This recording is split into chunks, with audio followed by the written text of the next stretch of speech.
Welcome to Living with Ease meditation series, meditation number 34, entitled Digging Deeper in December. We have arrived at the final 3 of our 24 countdown days.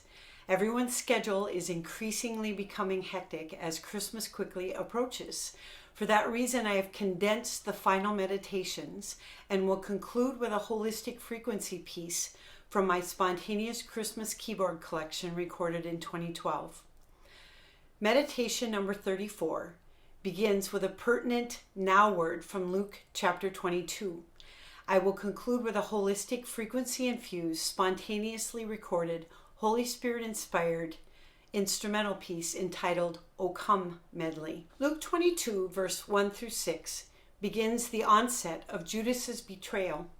In verses 7 and 8, it contains Jesus' instructions to the disciples specific to the Last Supper, which is detailed in Luke chapter 22, verses 14 through 23.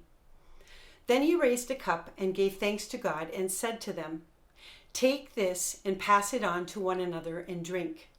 I promise you that the next time we drink this wine, we will be together in the feast of God's kingdom." Then he lifted up a loaf, and after praying a prayer of thanksgiving to God, he gave each of the apostles a piece of bread, saying, "This loaf is my body, which is now being offered to you. Always eat it to remember me." After supper was over, he lifted the cup again and said, "This cup is my blood of the new covenant I make with you, and it will be poured out soon for all of you."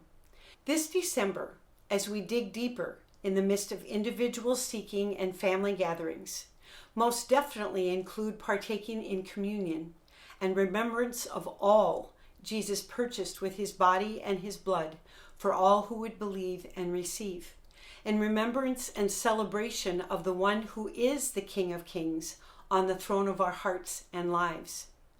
In Luke chapter 22, verses 24 through 30, the disciples argue over who among them would be the greatest. Jesus interrupted their argument, saying, "The kings and men of authority in this world oppressively rule over their subjects, claiming that they do it for the good of the people. They are obsessed with how others see them.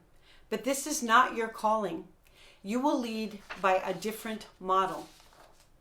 The greatest one among you will live as one called to serve others without honor. The greatest honor and authority is reserved for the one who has a servant's heart. The leaders who are served are the most important in your eyes, but in the kingdom, it is the servants who lead.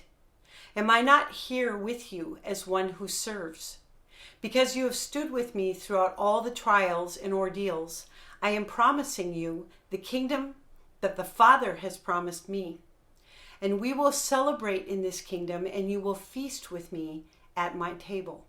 And each of you will be given a throne, 12 thrones in all, and you will be made rulers on thrones to judge the tribes of Israel." Jesus prophesies Peter's denial in Luke 21, verses 31 through 38.